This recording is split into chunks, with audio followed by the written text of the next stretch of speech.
Tatu Saloranta.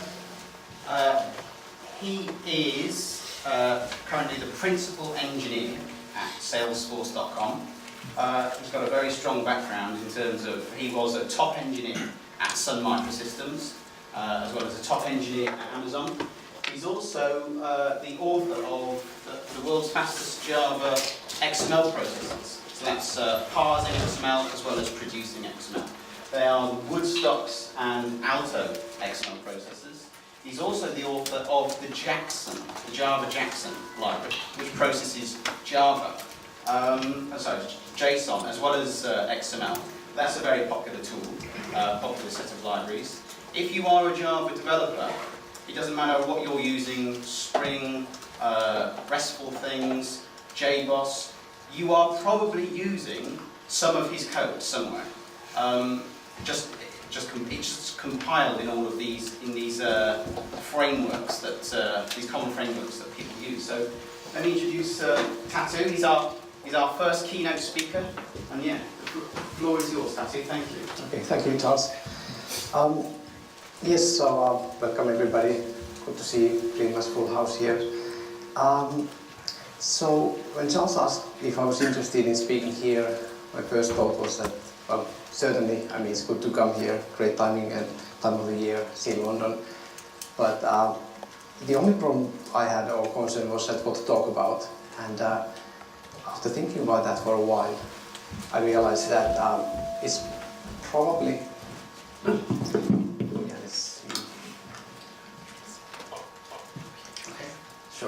So it's probably best to not focus so much on what I'm doing currently with XML. I've been doing some things in XML, but not quite as actively recently. But maybe focus on like what I've learned over the past couple of years. Since I think lots of like trends are interesting to look back. Look back what was thought to be the importance of certain things, and what I think matters going forward, including things that doing some more rotation and learning things from that side of the things. So as a background, I thought I'd also talk briefly about what I've been doing. Charles mentioned lots of important things I've done, or things that I think I'm most pertinent. But I've been programming for past 20-30 years. And got introduced to XML about the same time as it came around, like many of us with a web background and learning about Linux, World Wide Web, a bit of HTML obviously, and HTML as background. It's considered to be important to know about that back then. And with that, when XML was standardized or specification came about, it was easier to kind of appreciate simplicity, knowing how complicated HTML was. But at work I got involved with XML kind of like early. I joined Quark, moved to the United States in '99, and first thing I worked on a web tools team, and just a little bit of XML, but more about HTML forms. But when I moved to Sun, that is a bigger part of work, and so I led a team that built a content authoring system that Sun used internally for support documentation. It's an interesting system, you could input things with the OpenOffice, get stored in the OOO XML document format that's hopefully still being used, and then getting published as, getting stored as docbook, published and converted to HTML, indexed by search systems, so forth. And that's also where I got kind of the idea of maybe working on lower tools after some of the conversion were painfully slow. The very first XML parser I wrote called Q&D, fortunately I never open sourced it, and that's good because it's horrible. But after having done that, there came this specification for another Java XML API called Stacks. And at that point, I noticed another kind of poor implementation that was reference implementation, decided maybe I can do something better. And that's how Woodstocks got started. Woodstocks has been around since almost like 8-9 years now, still going strong. Spent a lot of time doing that. So if you do XML processing in Java, you may be using that, and if not, at least you might want to be aware of that. Also work in other related libraries like Stacksmith that makes it a little bit more useful to use directly. After that I moved on to Amazon.com, and with my, what I thought was really good XML experience, I proceeded to write quite a few backend systems that use XML for, mostly for just like data exchange, some plain old XML over HTTP, some storage, some other things. Some people had different experiences there, but I have a problem with that, unlike this laptop. Oh, it's fine.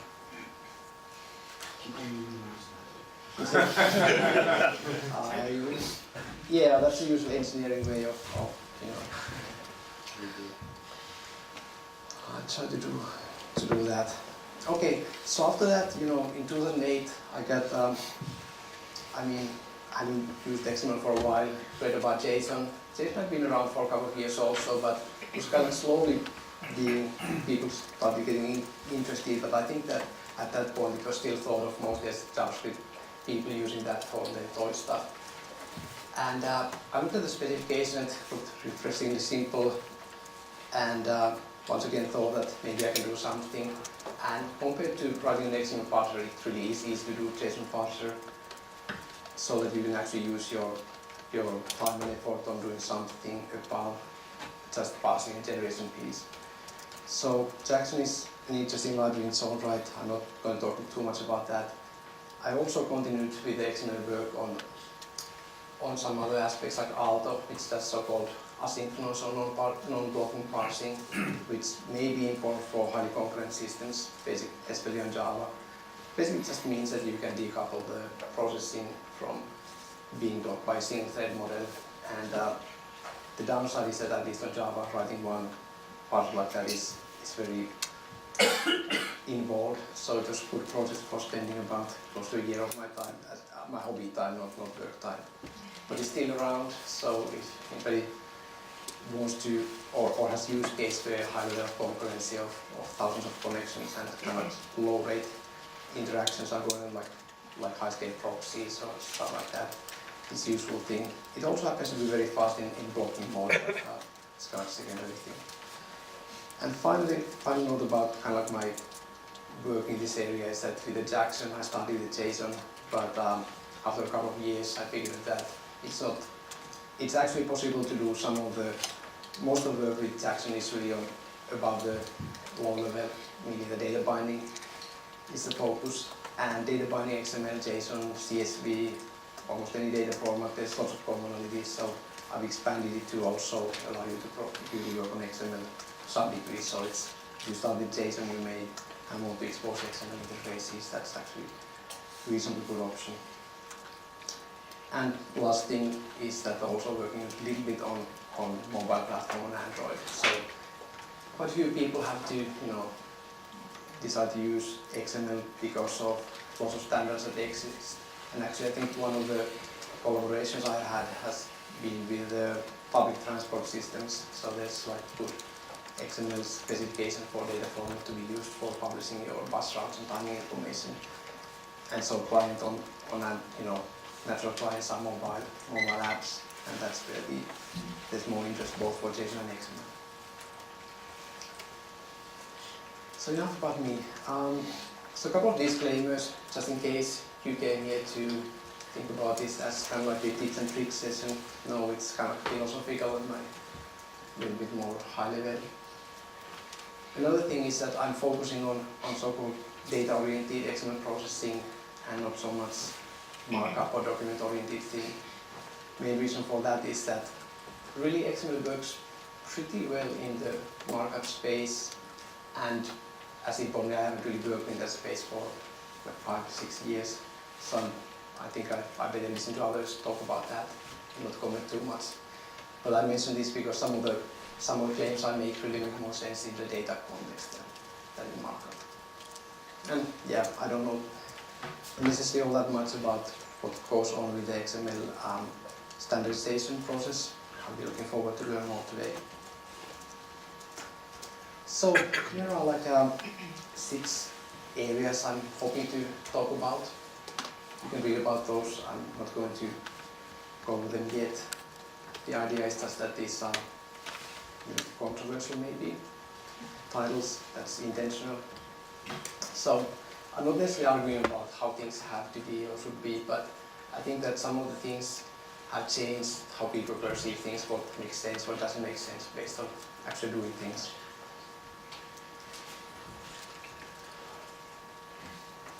And so I'll start with the one that may sound a little controversial here, so that nobody really cares about whether data is an XML. And I say this, I guess like earlier slide presentation, we saw earlier had 3 areas of people, want, and then you have people who just implement stuff, and then cross-section. And I guess it applies more to the implementers. But the basic idea is that you probably shouldn't get too invested in the idea that, hey, it's great, it's an XML. Because at the end of the day, there are lots of important benefits from XML, but what matters are aspects of something being documented openly available, as well as obviously the fact that it has to be usable and useful. So back in the day, early 2000, I remember lots of people really had lots of comments that when there's an announcement that some government agency was opening their data set, first comment was, yay, it's an XML. It's always kind of cringing because there are other aspects beyond that focusing on XML kind of like has backlash had and does have. And then on more practical note, I think I've noticed some of the mistakes. I made some mistakes myself, but that if you don't start by considering the actual usage at some point, or rather start considering it almost from the beginning, it's possible to spend lots of time just designing some specification that looks really, really great on paper, but then may be difficult to actually use or implement. And to get feedback on that, at some point you publish it, and then users come back and comment that it's just very complicated, especially if they actually know how it could be different if you have some competition or alternatives. Some specific cases I remember from Sun. We had another team that was tasked to produce this company-wide product metadata hierarchy, and their first focus was the fact that it's based on RDF, which is not necessarily a feature per se. And second thing is that they really had ideas. What is important is that you can have multiple product hierarchies, which may or may not make sense, but they never quite tested how it works in practice. And thereby, the 2 main use cases that actually existed, one which was actual authoring and searching, so that the idea is that you for each document you specify what product or product it applies to, and quite naturally you might want to search on those attributes. But the way it was eventually implemented was plain text search. So you pretty much just take the product description from a hierarchy and use it for indexing, as opposed to trying to make any actual use of the natural hierarchy and other aspects. And the other part was that the user interface, how users select a real hierarchy of 100,000 products, and you can't really do one-by-one lookups, which the team envisioned to be the procedure of doing that. So we had to spend, from client side, quite a bit of time sort of figuring out how things should work, as opposed to team maybe focusing on that. Another thing is that for API level, and I guess this is my own experiences, is that when you define a REST interface, it is quite easy also to come up with something that looks really, really nice, clean, orthogonal. But when you try to use it, it turns out that common operations are really surprisingly difficult to do. And this is what I did at, I worked for Ning.com for a while, and we did specify REST API. I got something that had been mostly defined and I completed it. It was actually really good, and I can say that just because I didn't define it. But then I also was tasked with doing actual sample client library, and I thought it should be a piece of cake. It was very painful.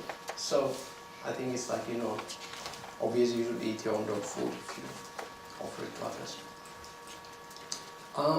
Some of the other things, well, also assumption that sort of XML only tools like Excel, DX query, it's good to make sure that you know what your users are going to use because there's lots of Perl scripters around. And other platforms, they might not choose what you think they should be using or you assume they will be.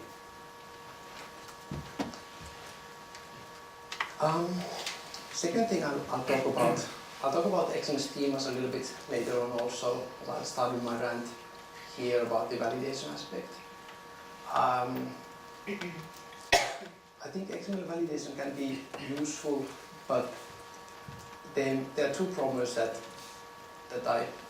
I think limit its usefulness. And one is the simple fact that you validate at multiple levels. At low level, parser takes care of quite a few things that are easy to omit, but catch quite a few actual modes of failure. And then below that, you can do XML validation, but almost in all cases, whoever uses the data has to do additional validation at business object level. It may be limits, or it may be the referential integrity, and things that become increasingly difficult at that level are your dynamic data and your linkage between data sources. So XML schema languages have evolved and have lots of mechanisms that you can use, but whether you should be using those is kind of an open question. Partly I was bitten at Amazon by some of the Excel schema validations where people started including dynamic lists, so that you take a list of allowed values from database and then generate XML schema, then validate. And it's fairly ass backwards way of doing that when you think about it. But from beginning, the assumption is that the XML schema is the schema language is the tool. You are limited to that. And so I can kind of understand why things got there, but it's still a little bit irritating to go there and talk about that and figure out that nobody would design a system like this from beginning knowing how it ends. But piece by piece, death by 1,000 cuts, you can get there.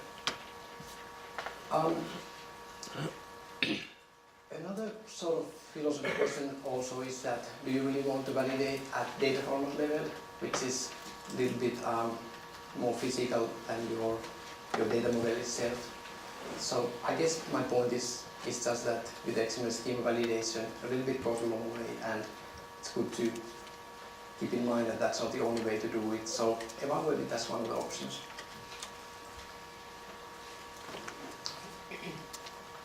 And after claiming it doesn't matter, I think it does matter what your data format choice is, obviously.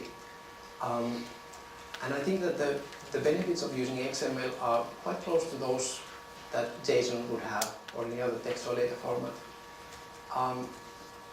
The obvious benefit that you see is that when you have the maintain system, actually figure out why things don't work, which is the default mode when you deploy something. If your data is in binary, you might not have any idea of looking at the piece of binary, sequence of bytes. You have tools, but it's probably nice to be able to just use textual tools to display a file or transfer it around. Where, lots of tooling has been done around for the past 40 years to do that. Another thing that's often easy to omit is that with XML, especially the separation of physical and logical model exists, and this allows quite a few nice things. One of those is that you can actually have the binary XML representation and your logical model is still the same. But it also allows you to choose your processing tools, so you can use high-level, low-level tools, mix and match.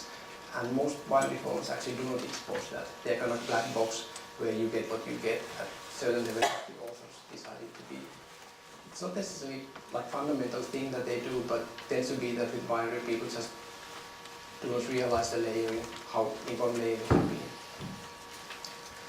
The other two things, flexibility, schema is optional. You don't have to use. Likewise, contrast to binary formats, many of which mandate that you must use schema. It's part of what makes some of them compact. And finally, the robustness. I'll mention it later on, but what I mean by that is that by adding the metadata about element names and so forth, actually makes things more it makes it more likely that you actually catch up corruption and can identify quite easily what went wrong. In binary format, one of the bytes goes wrong, you probably have no idea.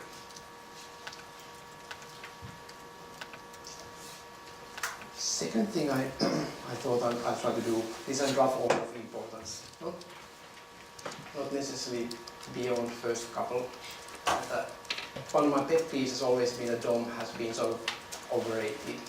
That when things got started, the browsers standardized the DOM, specifically and tree modeling in generic terms as the canonical data model.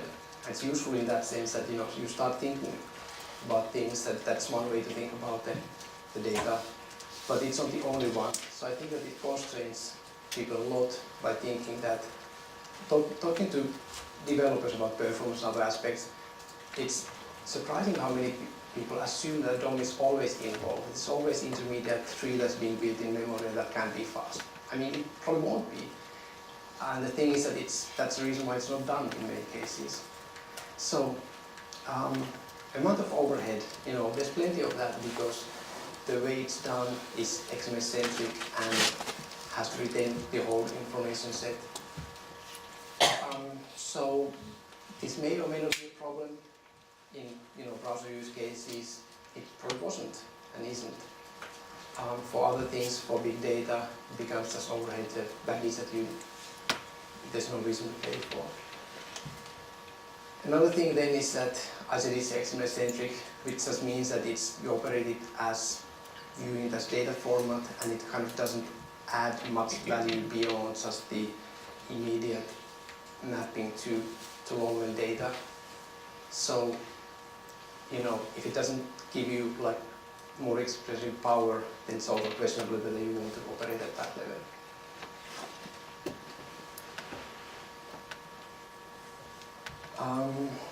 And this segues naturally to the fact that I think most of the tools can be implemented using streaming approach. XSL is a little bit difficult case because it may or may not be possible to do that depending on how things work. And maybe more important than whether it's possible to do, tools can figure it out, but they may not be able to indicate it that easily. And from offset, there are simple things that require the tree model to be in memory all the time. And conversely, there are very involved things that you could do without that being a case. So you might not know what the true cost of Excel style sheets are based on that. I don't know that much about XQuery, but my understanding is that it's designed to be able to be done more efficiently. And I think in many cases that means that you can actually do complex things without triggering the requirement to retain all the data in memory as a tree model.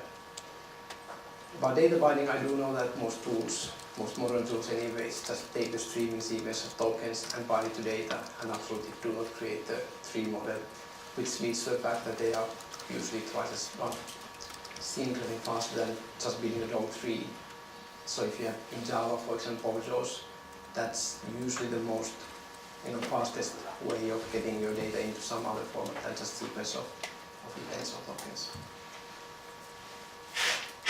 This is also why many Java web services invariably use data binding. So I think like Axis 1 was the last thing that used DOM as its building block. You can also just use streaming directly if you really need to. Use StacksMate or Woodstock directly. People do that.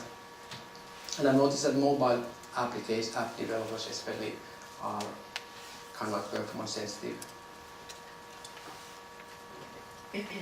Other obvious things are that use the high-level abstraction, and hopefully I'll learn more about those today. It's more of wishful thinking, but I think that time is it is time, and hopefully it is already being done. But to consider DOM to be more of a conceptual tool. Also, it's not just the DOM, the document object model, but pretty much any tree model. There's better ones even for Java. But from complexity perspective, they can do better, but they don't change the fundamental features. All right, so performance, third thing. In some ways, I don't think I would consider to be third most important thing, except for the fact that there's still perception whenever you talk about XML, the first things people point out is that it's bloated, it's slow, you can't use that, let's talk about something else. But what I claim is that when you use proper model and browsing tools, you can choose any data format that's publicly defined, and you can make things work as fast as anything can be, in most cases. If you can't, then you can go back and try to re-evaluate it, but I mostly dare people to try it out and think about what's more convenient, more useful, and performance is. You worry more about reading your choices, like trying to use sense within that context, than trying to prematurely optimize on very low-level things. And so, as a caveat is that obviously you can choose any tool, any operating model, processing model to get there. I'm sure you can do things in XML in a very slow way. We have done that. We can keep on doing that. Doesn't mean that it has to be done. And then another thing is that the quality of implementation matters a lot. In case of XML, the good thing is that the thing has been around for 15 years now, and tools actually have improved a lot. And that's kind of a funny thing is that when I started working more on low-level tools, 2004, it's kind of a time when not many people focused on XML anymore at tool level, especially on Java. Just thought that everything had been done, success was there, and so on. But when you dig deeper, you can always find something to improve, whether it's the convenience or performance. And there's some of the performance measurements that were done back then. If you run them again, the order of tools is different. The magnitude of performance is that things have improved by a factor of 2 probably, for even things that you might think were already simple enough to do. I mean, SAC style of parsing, you might think that it's simple enough that you can possibly improve on that. You can if you want to spend time on that. And I guess final countertrend in this is that some of the comparisons, as well like protocol buffers, I just pick on them only because it was done by Google and it was widely publicized back in the day that protocol buff is 10 to 100 times faster than XML. I'm sure you can come up with a comparison that does that. Doesn't mean that that's the case for normal use cases. Twice as fast, maybe up to 3 times as fast. You know, maybe. But then 100 times, I don't think so. Which brings me back to my earlier point is that why do I think textual data formats really, what are the advantages? So assuming that feature-wise formats were equivalent, then you might as well choose something that's faster and more compact. But they are not.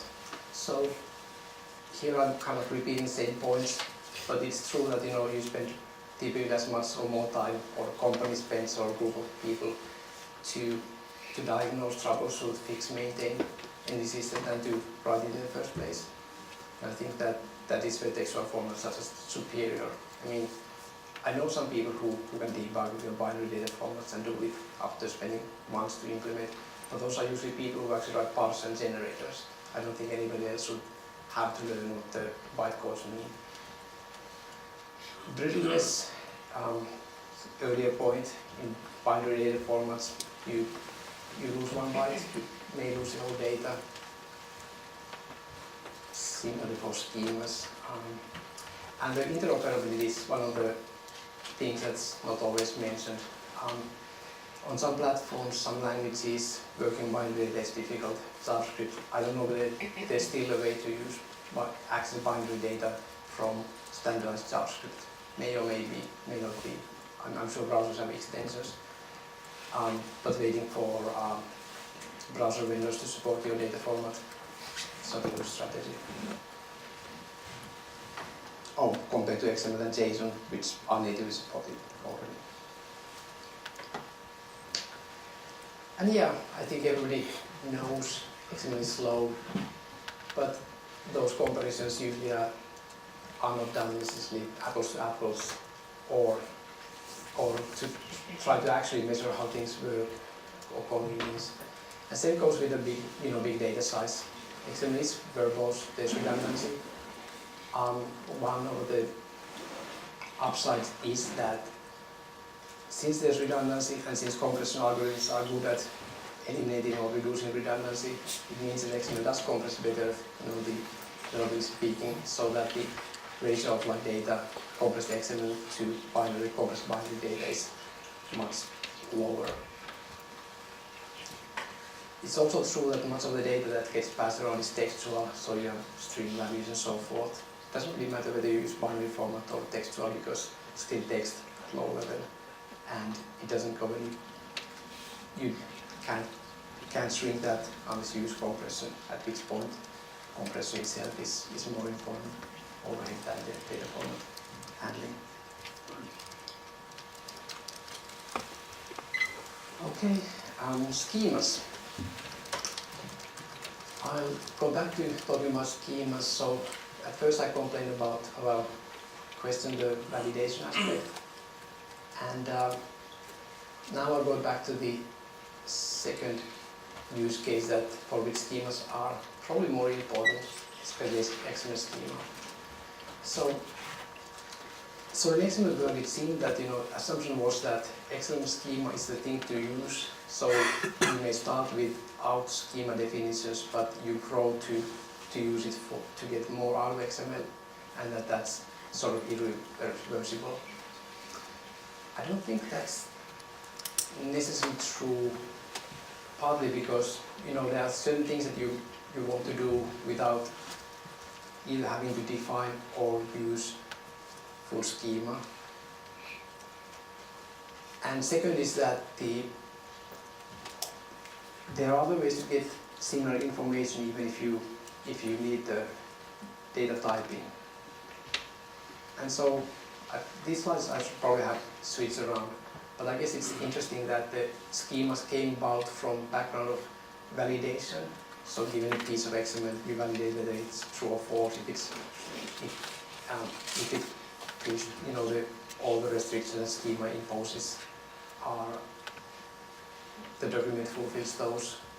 But it turns out that the secondary, more refined way of thinking of this is that schemas are type definition languages.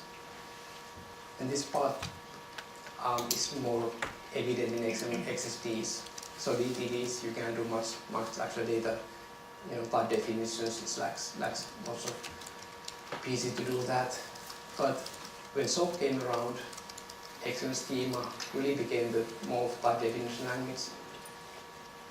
It's also interesting, at least to me, that it was such a clear thing when they were specifying the XML schema that this is the case, that much of the complexity that XML schema is criticized for, probably for good reason, but not the entire way to support the object-oriented concepts of polymorphic type, extension, and so on, as opposed to validating the sort of classical markup use cases. This also leads to another thing, that Relax NG is a great schema language, but it's much more useful for markup than type definition. So to me it seems that you use one or the other depending on what you intend to do with that. Do you validate your XHTML or HTML5 dotbook, or whether you do data binding of transferring actual property values.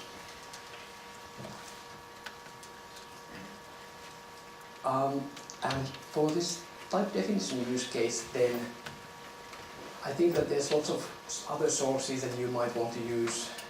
Almost from beginning, it was inferred or implied that if you access certain things certain way, it defines a typing. Makes sense. You have XML where you, even though at XML level everything has text, if you know the XML schema itself. But if you use numeric operators, it becomes a number and can be considered to be that. So this kind of type from the usage was widespread. It's kind of frowned upon, but I don't know if that's actually reasonable.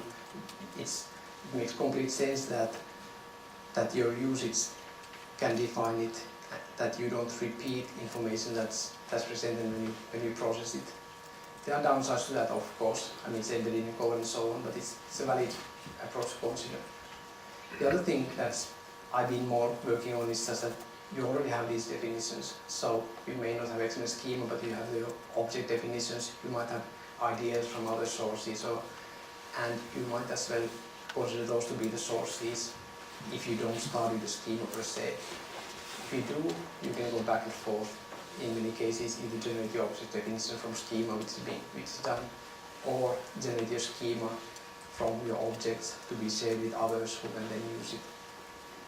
So this works fairly well, and I guess it's part of the reason why SOAP is around. Salesforce interfaces, SOAP usage, or SOAP XML usage probably still a majority, or even JSON, partly because tooling allows you to use, and it's kind of convenient. The major caveat is just the object XML impedance. XML objects have a bit of problem of, unless you have additional metadata to know how to map things. But as long as that's covered, then you can make things work, regardless whether you start with schema or object, whether it's schema first or code first.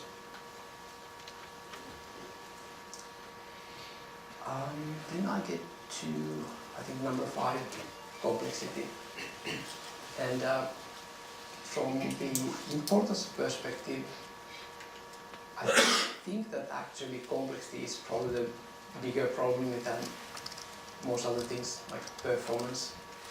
And I don't think it's always been understood that it's both the perception and something the actual complexity of XML standards and specifications. The irony though, I think, is that people outside XML or some XML people who are very suspicious of using XML to begin with point out this complexity. Whereas it seemed to me that lots of people who are actually working on standards committees may not always understand that more expressive power doesn't always does not trump the usefulness and simplicity. So sometimes it's better to have 80% solution than to spend more time and more of this complexity budget in solving all the use cases. So it almost felt like, especially for things like XML schema, that if you left out half of the things there, as long as they are the right half that you are leaving, it might actually be much better specification because you focus on things that matter, and the other things can be solved over time. Because it's not clear from beginning which approach is always right or how users react to that. So I think lots of specifications beyond XML have started with that. And even though the resulting standards or specifications may be ugly, RSS or OAuth, things like that, they tend to be very successful because they're easy to implement, easy to understand, and the words that are, people tend to be able to work around most of those. And then they see the newer version, or some cases the ways of using best practices and de facto standard usage, even if there's no formal specifications.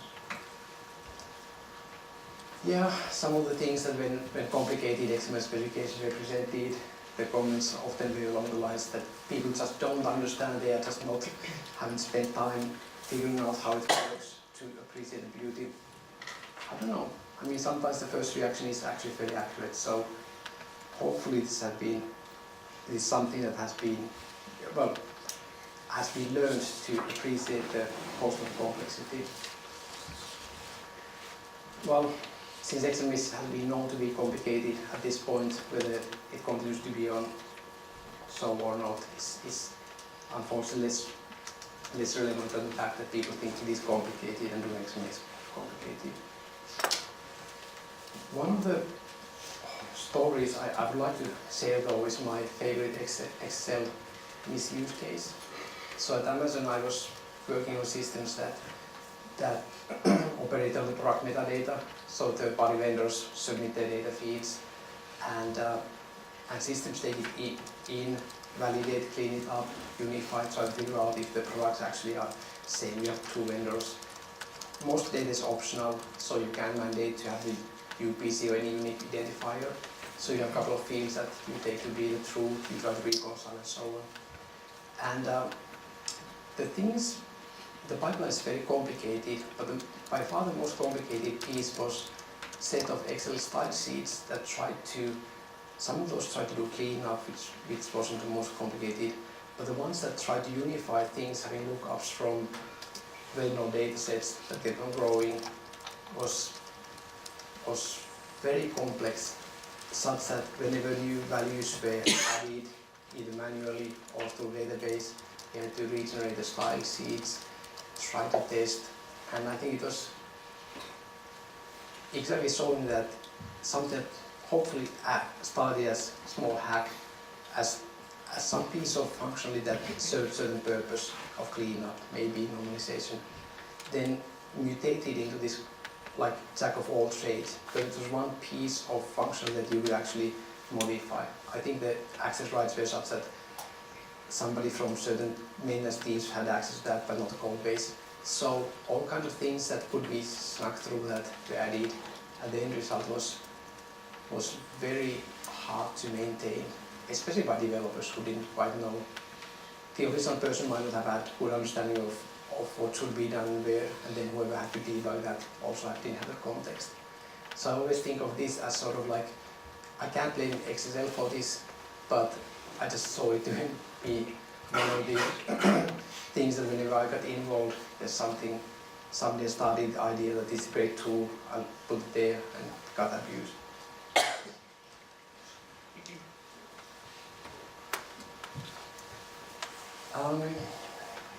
There are good things though. I think like XML specifications, what I always did appreciate was the fact that approach was attempts to be made to be modular, even in cases where it wasn't necessarily known what is sort of right way or how things have been done traditionally. Because the case for JSON specification, for example, is that since things have been done with XML before, it's easy to follow and see what worked or didn't work. With XML, in many cases, there wasn't necessarily like this prior art. So I always liked finding things like XML ID, small snippets that solve a specific problem and can be then added as a component to stack of things that interoperate and can be implemented somewhat independently.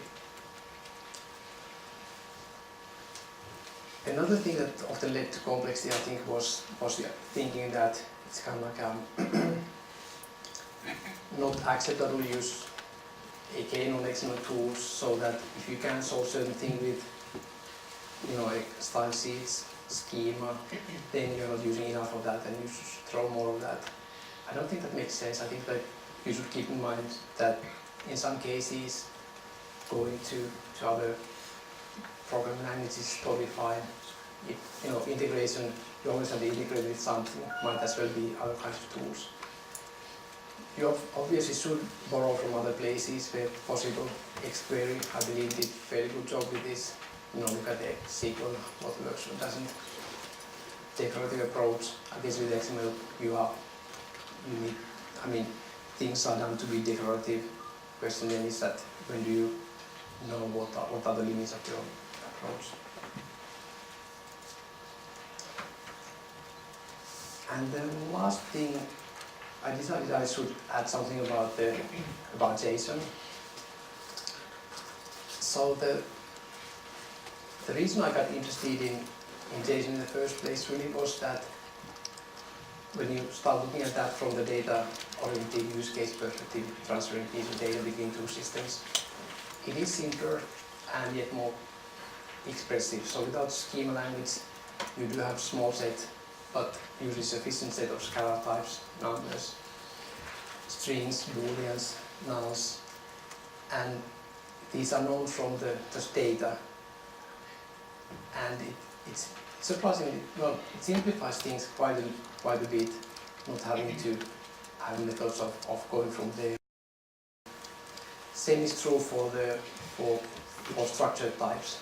In XML you have nested elements, in JSON you have your objects and lists, that is key value sequences or sequence of values. No mixed content, well, that goes with the fact that JSON is data format and not markup format.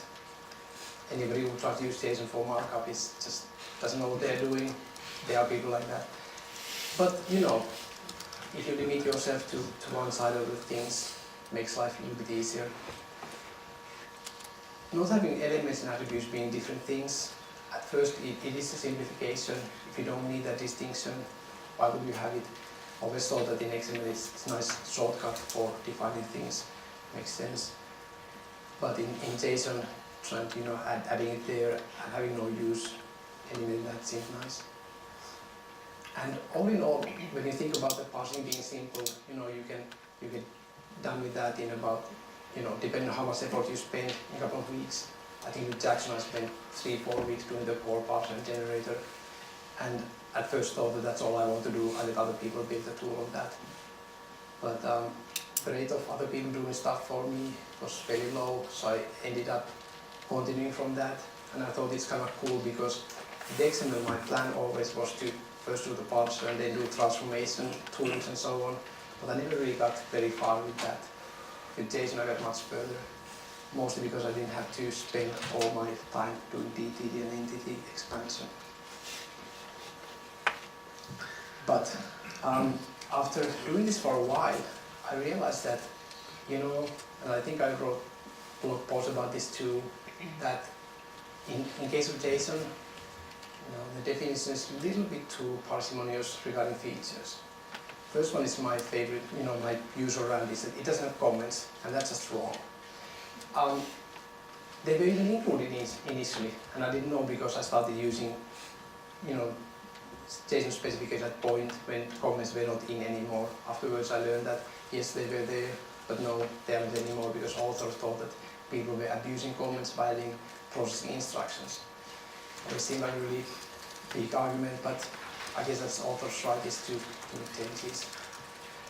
The other thing that's more interesting though is that I think that XML's attributes are actually very useful. There's no requirement that you think of attributes as metadata and elements as data, but it seems to be really nice, kind of like the rule of thumb, so that kinds of things that are metadata, like type information, that this JSON object should be certain kind of person, or object ID information, which anything that you don't see in your native language objects, but that's important for transferring data, it's metadata. And adding it as an attribute in XML is actually kind of a nice way to, I can't say hide, but put it in sort of different, not only different namespace, but logically that you can process things by ignoring attributes but not elements. In JSON this can't be done. I mean, everything is data, so whatever you see, you need to either in general ignore things you don't know about, or have naming convention, or some other way of, what does it actually mean. So this leads to tools using naming conventions quite a lot, or external annotations. There are ways to get it done, but I kind of miss this distinction. So I guess it's kind of funny that with XML that was simplification from HTML didn't quite drop all the baggage it maybe could have, and then in JSON went slightly overboard. It sounds like fatal flaws, but it's a bit of a pet peeve.